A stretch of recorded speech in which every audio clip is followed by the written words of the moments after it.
Halo tutor dan teman-teman semua, perkenalkan nama saya Petronella Octavianida Setu dengan NIM 858501906, program studi PGSD UPBJJ UT Samarinda.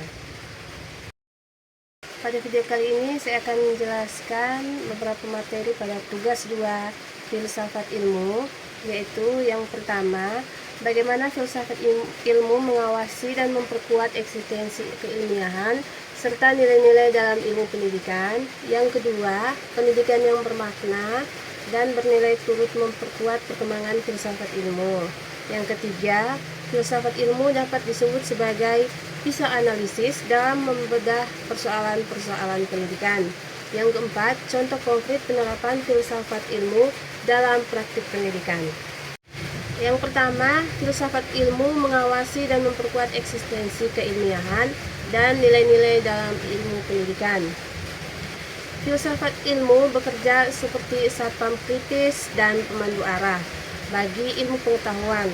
Dia memastikan sebuah ilmu benar-benar ilmiah, tidak asal-asalan, serta berguna dan bermanfaat bagi manusia. Berikut ini cara mudah memahami tugas filsafat ilmu dalam kehidupan sehari-hari dan pendidikan. Yang pertama, mengawasi keilmiahan. Filsafat ilmu memastikan kebenaran suatu ilmu melalui 3 hal dasar, yaitu yang pertama, mencari fakta atau ontologi, di mana memastikan objek yang dipelajari ilmu tersebut benar-benar ada dan nyata, bukan cuma tebakan atau dongeng. Yang kedua, cara membuktikan atau epistemologi, di mana mengawasi metode atau cara kita belajar. Apakah cara belajarnya sudah benar, masuk akal, dan bisa dibuktikan oleh orang lain. Yang ketiga, hasil belajar atau aksiologi, di mana menilai apakah penemuan atau kesimpulan ilmu tersebut benar-benar sah. Selanjutnya, bagaimana filsafat ilmu memperkuat nilai-nilai ilmu pendidikan. Dalam pendidikan, filsafat ilmu memastikan proses belajar mengajar berjalan di jalur yang benar. Yang pertama, memperkuat karakter dan moral dengan mengarahkan agar ilmu yang dipelajari, saya ambil contoh belajar teknologi atau biologi, digunakan untuk hal-hal yang baik, tidak merusak alam atau menyakiti orang lain. Yang kedua, menjawab kenapa. Karena tidak hanya mengajarkan siswa cara menghitung atau membaca, tetapi juga memahami alasan suatu ilmu itu penting untuk dipelajari dan bagaimana ilmu tersebut membantu kehidupan manusia.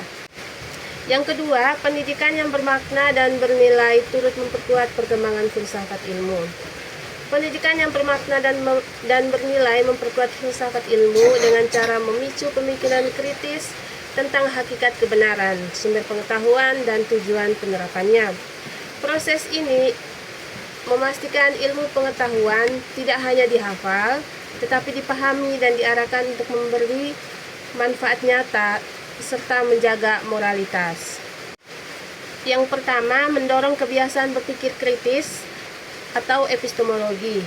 Pendidikan yang bermakna mengajari kita cara berpikir, bukan sekedar apa yang harus dipikirkan.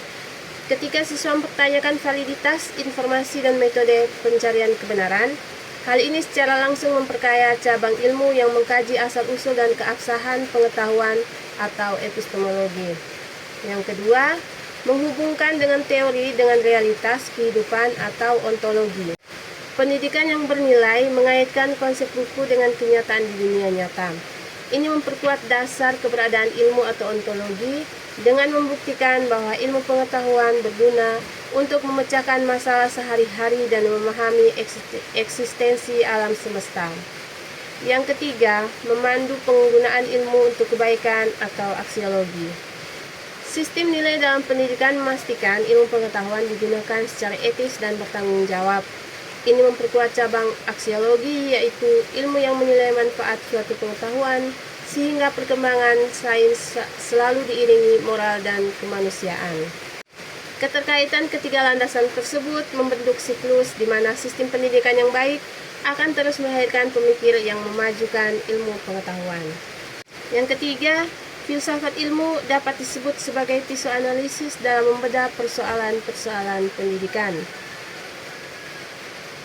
Filsafat ilmu sebagai pisau analisis karena menyediakan 3 alat bedah, yaitu ontologi, epistemologi, dan aksiologi, untuk mengurai berbagai persoalan pendidikan secara menyeluruh. Ketiganya membantu kita membedah pendidikan dari akar hingga dampaknya di kehidupan nyata. Untuk memahaminya, maka kita ibaratkan ini sebagai pisau bermata 3 saat melihat masalah pendidikan. Di sini saya ambil contoh kurikulum yang sering berganti atau siswa yang malas belajar. Yang pertama, ontologi, yaitu dia membahas hakikat dan objek. Pertanyaan kuncinya, apa sebenarnya yang sedang kita hadapi? Apa hakikat pendidikan itu? Cara kerjanya adalah lewat ontologi, kita membedah apakah pendidikan hanya sekedar proses menghafal rumus atau proses memanusiakan manusia. Jika masalah pendidikan, pisau itu memastikan kita tidak tersesat pada gejala permukaannya saja, melainkan melihat realitas inti dari tujuan pendidikan tersebut. Yang kedua, epistemologi membahas cara dan proses. Pertanyaan kuncinya adalah bagaimana cara kita mendapatkan pengetahuan yang benar dalam pendidikan. Cara kerjanya adalah pisau ini menguji metode belajar mengajar. Apakah cara guru mengajar sudah tepat? Apakah ilmu yang diberikan valid? Epistemologi membantu kita menganalisis apakah kurikulum, strategi, dan metode yang digunakan untuk menyampaikan ilmu sudah sesuai dengan cara berpikir dan kemampuan siswa. Yang ketiga, aksiologi membahas nilai dan manfaat. Pertanyaan kuncinya, apakah nilai dan manfaat dari ilmu tersebut? Untuk apa pendidikan itu dijalankan? Cara kerjanya adalah pisau ini menilai hasil akhir dan dampak dari pendidikan, membantu kita memastikan agar ilmu yang didapatkan siswa tidak sekedar membuat mereka pintar secara akademis, tetapi juga memiliki moral, etika, dan karakter yang bermanfaat bagi masyarakat dan lingkungan. Yang keempat adalah contoh konkret penerapan filsafat ilmu dalam praktik pendidikan. Filsafat ilmu adalah akar dari segala cara kita merancang pendidikan. Secara sederhana, ilmu ini menjawab 3 pertanyaan dasar, yaitu yang pertama, ontologi, apa yang harus dipelajari. Dalam kebijakan kurikulum, pemerintah memutuskan bahwa siswa tidak hanya perlu menghafal teori, tetapi harus belajar memecahkan masalah di dunia nyata seperti pada kurikulum Merdeka. Dalam proses pembelajaran, guru melihat siswa sebagai manusia yang utuh. Alih-alih menyuapi informasi, guru mengajak siswa melihat realitas alam atau sosial secara langsung melalui observasi atau diskusi fenomena yang sedang terjadi. Yang kedua, epistemologi atau bagaimana cara kita mendapatkan pengetahuan.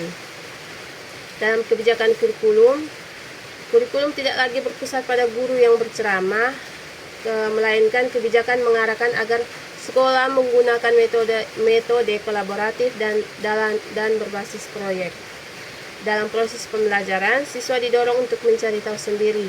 Saya ambil contoh lewat project based learning, siswa mengumpulkan data, menguji coba, dan menyimpulkan sendiri, sehingga mereka benar-benar paham proses berpikir ilmiah, bukan sekedar menerima hasil akhir dari buku. Yang ketiga, aksiologi, untuk apa ilmu itu digunakan. Dalam kebijakan kurikulum menerapkan standar kelulusan yang menyeimbangkan antara kecerdasan intelektual dan pembentukan karakter atau akhlak, sopan santun, dan kepedulian sosial. Dalam proses pembelajaran, guru memastikan bahwa ilmu yang dipelajari di kelas bermanfaat bagi lingkungan sekitar. Contohnya saat kita belajar IPA, siswa tidak hanya menghafal rumus, tapi diajarkan etika bagaimana sains bisa digunakan untuk menjaga kebersihan lingkungan tanpa merusak alam. Secara keseluruhan, filsafat ilmu memastikan pendidikan tidak berjalan asal-asalan, melainkan memiliki fondasi yang kuat, metode yang logis, dan tujuan moral yang jelas untuk mencetak generasi penerus yang kritis dan bijaksana.